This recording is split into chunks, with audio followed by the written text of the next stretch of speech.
Morning peeps, I'm back with some more nutrition stuff.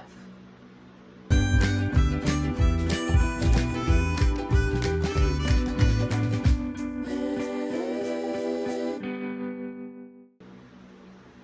didn't want to do this one till later, but it kept niggling at my brain, so I'm assuming God wanted me to bring it up now. That's the only thing I can figure because I really didn't want to talk about this yet. The subject for today is meat. As I told you in the last video, I have been non-carnivore since 2018. Before that, I kind of went back and forth. I would stop eating for a while and then I would start, and I just never really stuck with it. But in 2018, I started not eating meat. But when I did eat meat, I followed the biblical principles. And I'm going to talk to you about that today, the biblical principles on meat eating. If you choose to eat meat, and I'm not telling you to stop, I'm just telling you that you're best to follow biblical principles, and I'm going to explain why. And if you don't know what the biblical principles were, they were lined out for the Israelites in Leviticus 11 and Deuteronomy 14. And it tells you, you know, stuff like the cows, the big beasts of the fields need to have a cloven hoof and chew the cud. And like fish need fins and scales. Now, a lot of people believe that these were done away with at the cross. And the truth is, these were given to the Israelites for their health. It had nothing to do with the ceremonies that were done away with the cross. In fact, when Noah went into the ark, if you read that story, it's in Genesis 7, it talks about how God had him take in 7 of the clean animals and 2 of the unclean. And there's a reason for that. The unclean are needed because they're garbage disposals. That's what they do. They clean up the messes everywhere. And so when he gave the Israelites the list of what was important to eat and not eat, it was because of their health. He wanted them to be healthy, to have strong bodies. He wanted them to be an example to every kingdom around them. And so he gave them the information they needed to be healthy because they were eating meat. One of the things is that people like to say, well, in Acts 10, Peter was given a vision that it's okay to eat unclean meat.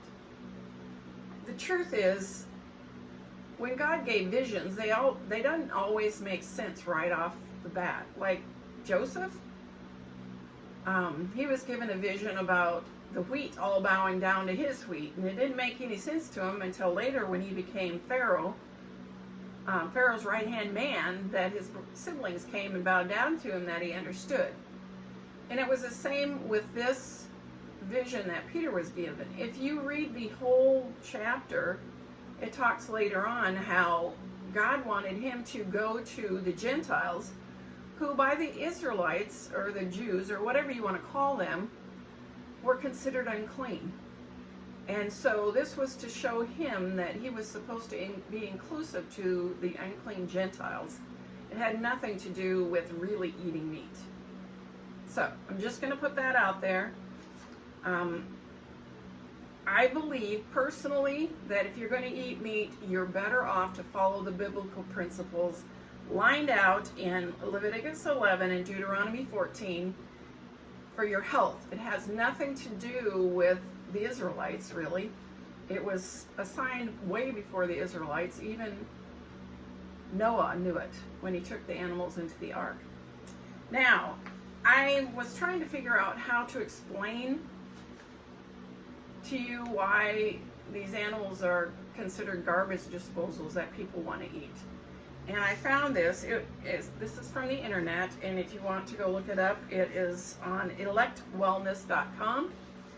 And I'm going to read it. It's 7 disturbing reasons to choose beef over pork. And I wouldn't be able to explain it as well as this does. One of the animals that is talked about not eating is pork. So I'm going to read this to you and maybe it'll make sense. God did not give these principles as a lesson or anything. It was to teach them how to take care of themselves. So, number one, a pig will eat anything: urine, feces, decaying flesh, maggots, and even cancerous growths off other pigs. Their meat does not go unaffected. A cow, on the other hand, eats vegetarian diet of mainly grass. Number two, pigs have but one stomach to digest their food and subsequently absorb the toxins into their foul diet, and it's in their system about 4 hours. A cow actually has 4 stomachs to process and cleanse their food, helping to further filter their already cleaner diet over a much longer digestive period. Number 3, pigs have more biosimilarities to humans than do cows. Hence, pig organs are less likely to be rejected by the human immune system compared to organs from other animals. Though an advantage in surgical organ transplantation, this becomes a big disadvantage when you consider the easy transfer pork pathogens have to humans. Number 4, bacteria, which becomes resistant to the antibiotics given to pigs, is being passed back to humans.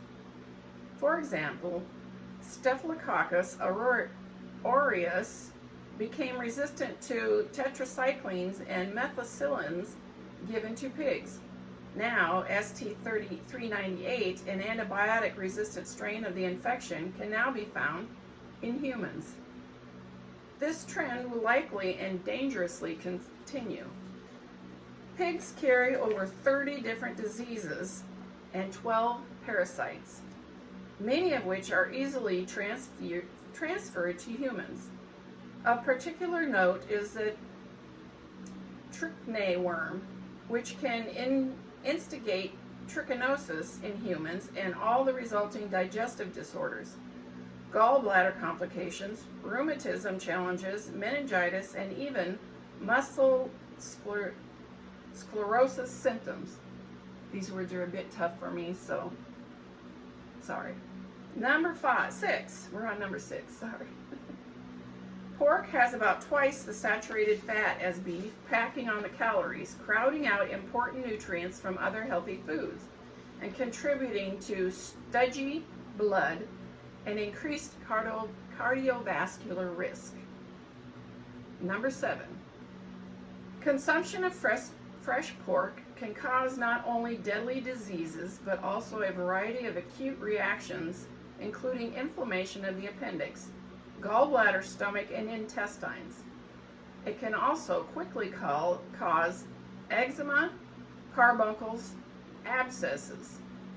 Cooking helps, but whether or not there is a safe temperature to kill all the various bacteria and viruses in pork is still being debated. I read that to you because I want you to understand when God gave us the instructions, or gave the Israelites the instructions, it was meant for everybody. The animals that don't follow the guidelines are basically garbage disposals, and they're not good for you. I don't know if any of you remember, a few years back, mad cow disease went around. Do you remember that? What had been happening is that they were feeding the cows roadkill because they would throw it in with their grain as a filler, and they thought it would be great. You know, they're saving money. But cows' bodies were not made for meat of any sort. And so they all started contracting these diseases, and they ended up calling it mad cow disease. And people started getting it from eating beef. And it was because cows are not garbage disposals. They are vegetarian. They eat grass, grains, and hay. And they stopped doing that, and we haven't heard about it since. But you know, there's a reason God gave us these instructions, okay? There was some trivia on there that I thought you might be interested in hearing. Maybe not, but I'm going to tell you anyway. I guess you can leave if you don't want to hear it.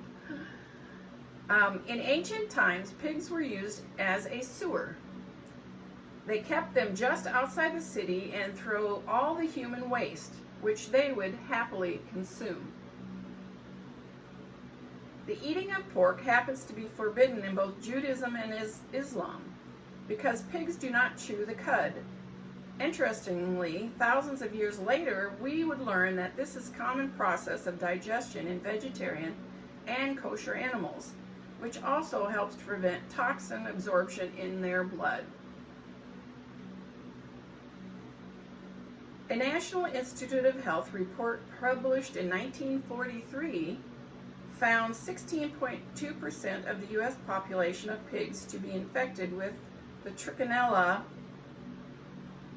Incidence is fortunately lower today, but unfortunately primarily due to a vast array of drugs given to the pigs, a practice which we know has its own negatives. Around 1348, the Black Death, or bubonic plague, killed at least 25 million people. Jews were not affected nearly as much as other people groups. This observation contributed to many people literally blaming the Jews for poisoning them, while no doubt the simple sanitary laws that God prescribed for his people, including the avoidance of unclean meats, contributed to their much lower contraction rate of the disease.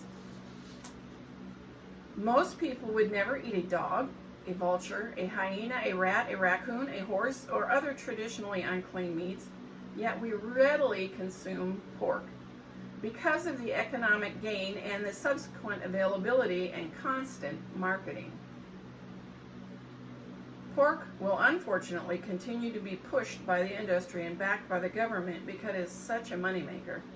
And most people will continue to consume it and blow off both biological science and the warnings against it that have been uttered for thousands and thousands of years. I just thought that was interesting. Again, this is from electwellness.com. I don't know who wrote it. I did not look that farther. It's just when I started reading it, it said better to you what I knew than I could portray. Now, again, I stopped eating meat in 2018, but before that I did eat meat, but I did follow the guidelines lined out in the Bible, and I think it made a huge difference. If you so desire to stop eating meat, I'm going to tell you this one thing. Do it very slowly.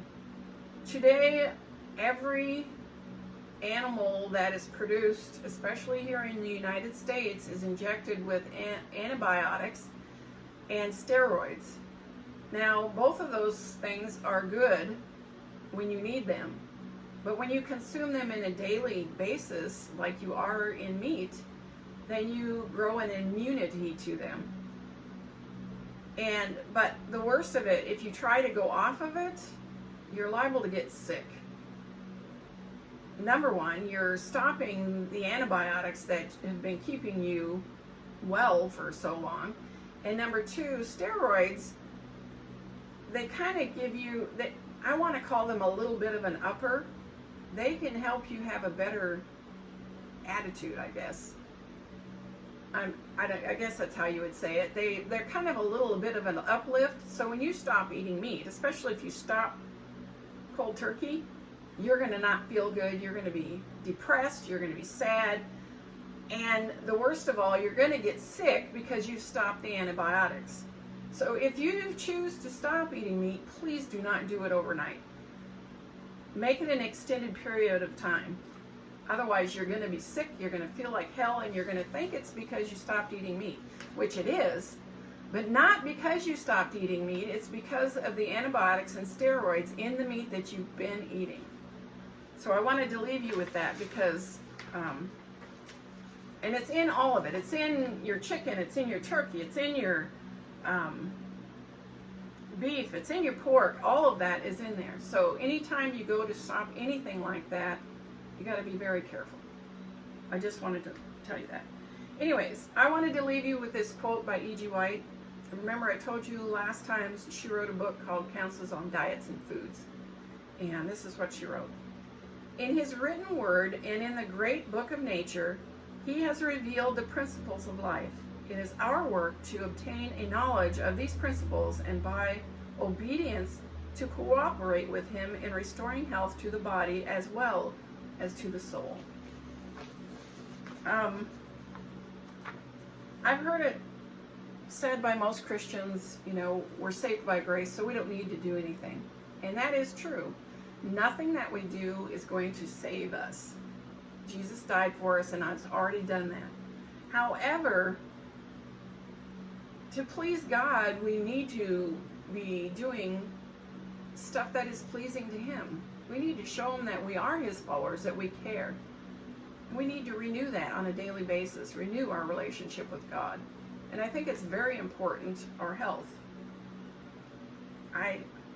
It's just me maybe, but I think it's very important. We're going to get to sugar at some point, and starting this has reopened my eyes about I'm a sugarholic.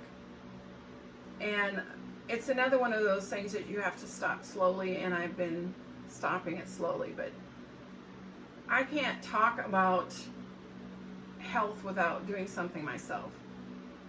And I've already stopped the meat. I never did eat pork because I always believed the biblical teachings. But it's very important, I think, that we work on making ourselves this masterpiece that Jesus died for us for. Can we do it and be perfect? No, not in this world. But we still need to work towards that. Anyways, I've gotten on my soapbox a little too much today. Anyways, that's it, peeps. I hope this finds you absolutely flamazing. Stay blessed. Until next time. Hey, you made it to the end. Please hit like and subscribe, and thanks for watching.